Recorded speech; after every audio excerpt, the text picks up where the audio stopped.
नमस्कार। कहानियों के इस सफ़र में आप सबका बहुत स्वागत है। आज हम सुनेंगे कृष्णा अग्निहोत्री जी की कहानी खत जो गुमनुमा थे। कहानी शुरू करने से पहले मेरा आप सबसे विनम्र निवेदन है, यदि मेरे द्वारा सुनाई गई कहानियाँ आप सबको पसंद आती हों तो कृपया मेरे चैनल को सब्सक्राइब करें और अपने मित्रों में भी साझा करें। तो चलिए सुनते हैं। आदित्य 5 फुट 8 इंच का गठीले जिस्म वाला नौजवान है। आधुनिक वेशभूषा और कटीली मूछों के बीच अपनी वह अलग ही शिनाख्त रखता है।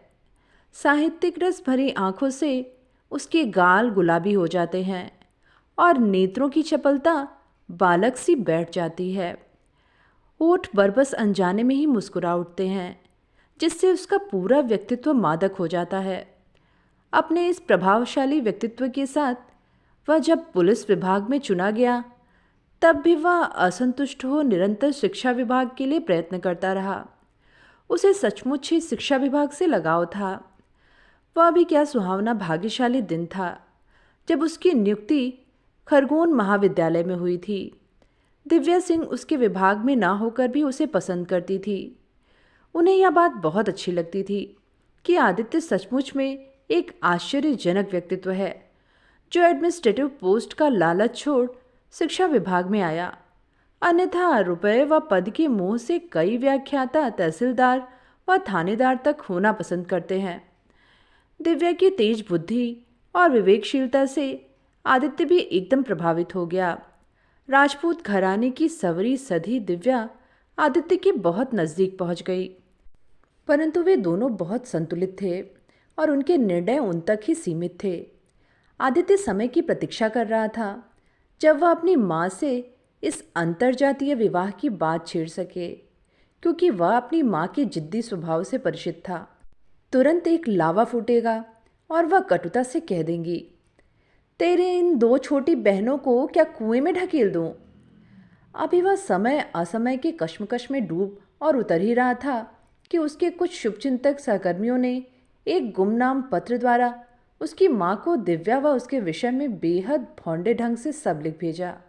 माँ को दिव्या एक घटिया लड़की लगने लगी अब, और उन्होंने आमरण अनशन कर दिया। आदित्य के भाई ने माँ को बहुत समझाना चाहा, परंतु बात बिगड़ती गई। अंत में भावुक आदित्य ही प्यार को त्याग माँ के प्रति कर्तव्य पूरा करने के लिए तैयार हो गया। उसने माँ को वचन दिया कि वह दिव्या से विवाह नहीं करेगा। दिव्या ने गहन समझदारी से आदित्य के इस निर्णय को स्वीकारा। ठीक है आदित्य, तुम अपने परिवार से कटकर अधूरे रहते और हमारा वैवाहिक जीवन इस अधूरेपन से कभी भी खुश व पूर्ण नहीं हो पाता। इस सब के बावजूद आदित्य का रोष अपने आसपास के बुद्धिजीवियों के प्रति बढ़ता। आखिर ये पढ़े लिखे लोग भी इतने कायर क्यों हैं? पीठ में छुरा भोंकना भी क्या इतना बड़ा सुख है? इतने पर भी आदित्य अपनी माँ को समझा नहीं पाया। यूं ही एक दिन वह दिव्या के साथ महाविद्यालय की खरीदारी कर रहा था, तो वह बात भी माँ के कान तक आ पहुंची। वे चीखने लगी, जब दिव्या से शादी नहीं करना चाहता तो शादी क्यों नहीं कर लेता? आदित्य ने अपना रोष बहुत चुप रहकर व्यक्त किया। ग्रीष्माकाश में उसने चुपचाप अपनी जाति की एक अति साधारण सी लड़की नीलिमा से शादी तय कर ली और माँ को केवल सूचना मात्र दे दी। माँ प्रसन्नतापूर्वक बहू को अंगूठी पहनाने गई तो हक्का बक्का हो गई, लगभग रो आई। लंबी हड्डी के ढांचे सी दुबली सांवली नीलिमा की नाक आवश्यकता से अधिक ऊंची और आंखें एकदम खाली खाली, रहने बोलने चलने में फूहड़पन। इसके पहले कि पुनः माँ अपना आमरण अनशन का नुस्खा अपनाती, आदित्य ने अपनी अटैची तैयार कर ऐलान कर दिया, विवाह से इनकार करोगी तो अब मैं घर में नहीं लौटूंगा। महाविद्यालय खुला। दिव्या के सामने जाना कितना कठिन था, परंतु वह स्वयं ही सहजता से आ खड़ी हुई। मुझे सूचना तक नहीं दी, एक उपहार ही दे जाती। जो दे चुकी वह क्या कम है? खुश तो हो। नीलिमा को देख लेना, समझ जाओगी। बड़े डरपोक निकले। जीवन भर अभाव से जूझना कायरता नहीं। आदित्य का चेहरा बुझा था। पता नहीं क्यों आदित्य के एक सहकर्मी ने नीलिमा के सामने दिव्या की बात कर दी। बस वह जब तक दिव्या का नाम चबाकर थूक जैसा आदित्य के सामने फेंक देती। इस पर भी आदित्य दिव्या के सामने सहज ही रहता। वे वैसे ही स्टाफ रूम में बैठते, साथ ही कक्षाओं में जाते और छुट्टी में कैंटीन में चाय पीते।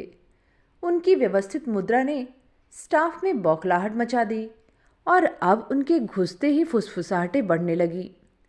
एक दिन बहुत ही भद्दे ढंग से आदित्य के एक सहकर्मी ने टोका, यार किस्मत हो तो ऐसी, दोनों हाथ लड्डू, घर में बीवी यहाँ प्रेयसी। आदित्य चीख पड़ा था, जरा पुनः तो कहो। बात प्राचार्य तक जा पहुंची और उन्होंने भी आदित्य से कहा, समाज में रहने के लिए सीमाएं रखनी पड़ती हैं। समझ नहीं आ रहा था आदित्य को, भला एक अच्छी आत्मीयता सीमा विहीनता के दायरे में कैसे बंध गई।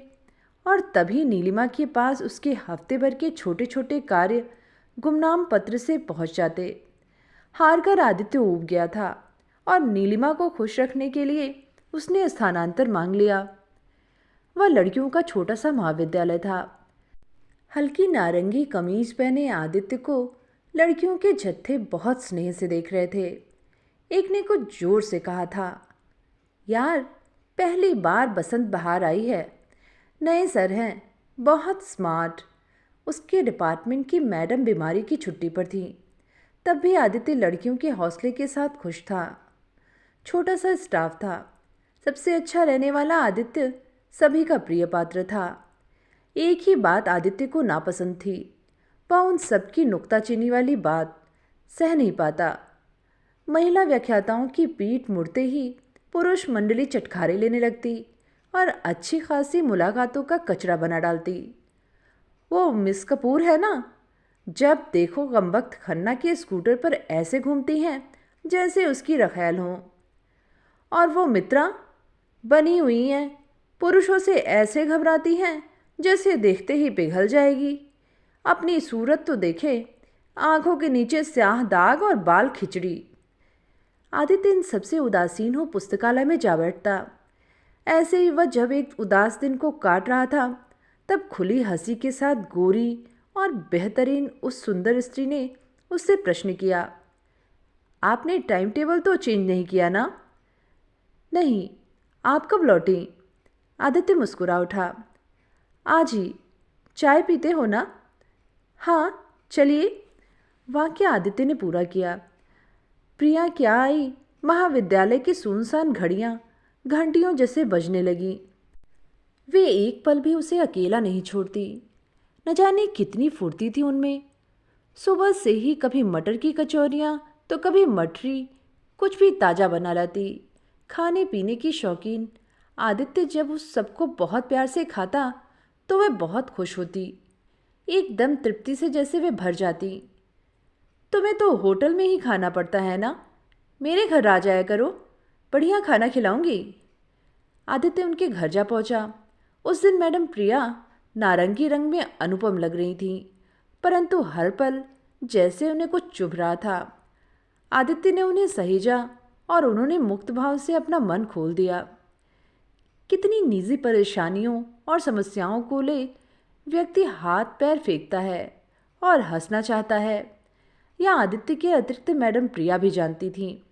उनके मेजर पति ने जब किसी पहाड़िन से विवाह कर लिया तो प्रिया ने भी दूसरा विवाह किया, लेकिन वह सही समय पर सही निर्णय नहीं ले सकी।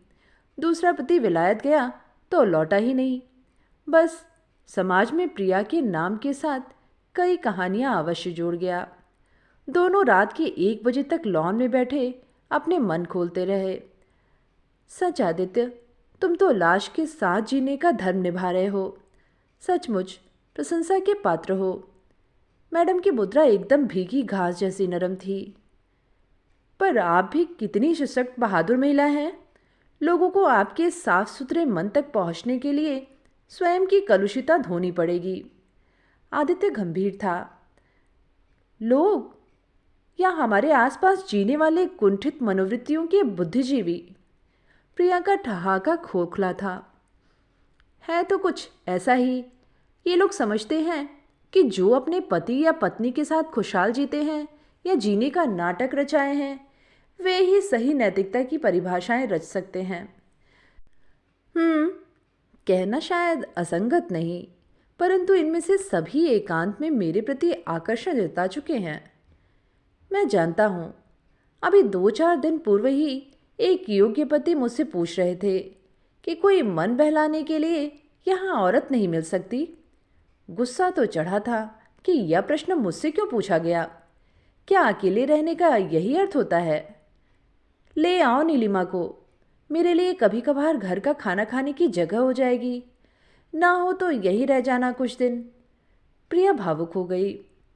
प्रिया व आदित्य एकदम बिना किसी कॉम्प्लेक्स के साथ हो गए और हंसते हुए चलने लगे। परंतु उनकी यह सामान्य चाल अन्यों को हजम नहीं हुई। स्टाफ रूम में यही प्रिया कभी रजिस्टर भी रखने जाती तो उसके आसपास ठिठोलियाँ कांटों की तरह बिखेर दी जाती। नई उम्र के लड़के की चिकनाई पर वह बुरी तरह मुग्ध हो गई हैं। दोनों भ्रष्ट हैं। धीरे धीरे पीठ पर भौंकते भौंकते वे सब मुंह पर भी भौंकने लगे। प्रिया की भरी आंखें ताक आदित्य दहाड़ा था। जिन्हें लॉलीपॉप खाने को नहीं मिलती वह उसे कहीं सुरक्षित रखा हुआ भी नहीं देख पाते। आप क्यों किसी गलत लांछन के लिए रोती हैं? सारा शहर भी चीखे तो मैं आपके प्रति अपनी अच्छी मान्यता नहीं तोड़ सकता। चलिए, आपका मूड ठीक करने के लिए किसी मूवी में बैठा जाए। वे दोनों मूवी में आ गए। मैडम प्रिया के ठहाके पुनः गूंज उठे। इंटरवल में वहाँ श्री व श्रीमती पाठक भी थे। उन दोनों को साथ देख इस तरह चौंके जैसे भूत भूतनी देख लिए हो। बेचारे कहीं गश न खा जाए मेरी जैसी बेशरम औरत को देखकर। प्रिया ने और जोर से ठहाका लगाया। ठीक ने पाठक जी से रहा नहीं गया। उन्होंने जोर से कह ही दिया, अरे देखना, कल का लौंडा है, खा पीकर लात लगा चला जाएगा, तब ठहाकों का क्या होगा। आदित्य की आंखें खूंखार हो गईं, परंतु प्रिया ने आहिस्ता से उसका हाथ दबा रोक दिया। हम इस पर प्रतिक्रिया ही क्यों व्यक्त करें?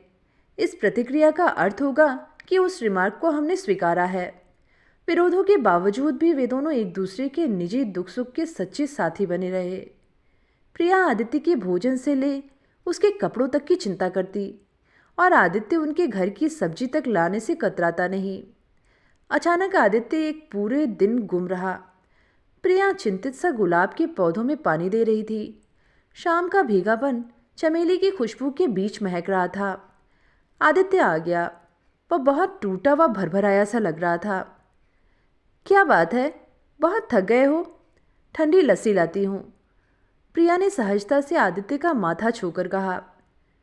अभी तो ठंडी गर्म दोनों लस्सी ले आओ। क्यों, क्या तबीयत ठीक नहीं लग रही? प्रिया ने आदित्य का हाथ भी छुआ। मत छुओ मुझे, आदित्य चिहुका। आश्चर्यचकित अपमानित सी प्रिया ठिठकी रही।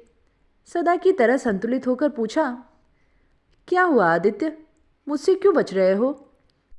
मैं तो आपके सामने ढोंग नहीं रचा रहा, लेकिन आदित्य लगभग रो उठा। प्रिया ने पास आ अपना निश्चल स्नेह भरा हाथ आदित्य के कंधे पर रखा और वह उस पर अपना सिर रख सिसक उठा। कुछ देर बाद भीनी भीनी हवा के ठंडे झोंकों ने उसे स्थिर किया और उसने नीलिमा का पत्र प्रिया को थमाया। पत्र में लिखा था कि नीलिमा को उनके महाविद्यालय वालों के कई गुमनाम पत्र प्राप्त हुए हैं, जिनसे उसे पता लगा कि आदित्य और प्रिया के संदिग्ध संबंध हैं। इसीलिए आदित्य ने अभी तक नीलिमा के पास लौटने के लिए स्थानांतरण का प्रयत्न नहीं किया। नीलिमा आदित्य की इस आवारागर्दी को अब सहन नहीं करेगी।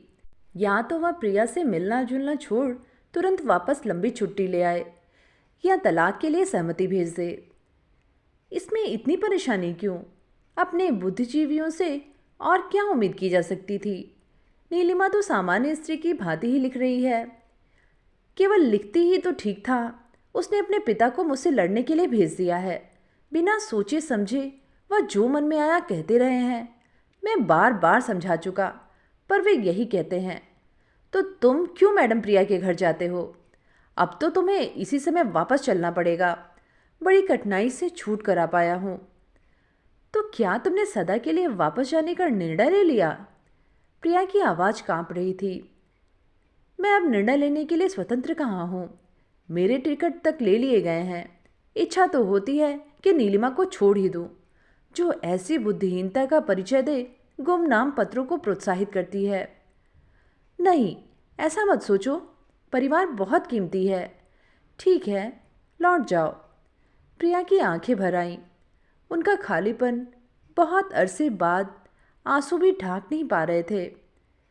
मैं जानता हूँ मैडम, आप कितनी अकेली हैं, परंतु जानकर भी क्या करोगे? हम ऐसे लोगों के सामने क्यों असहाय हो जाते हैं जिन्हें हमारे निर्दोष सुखी जीवन से भी जलन होती है?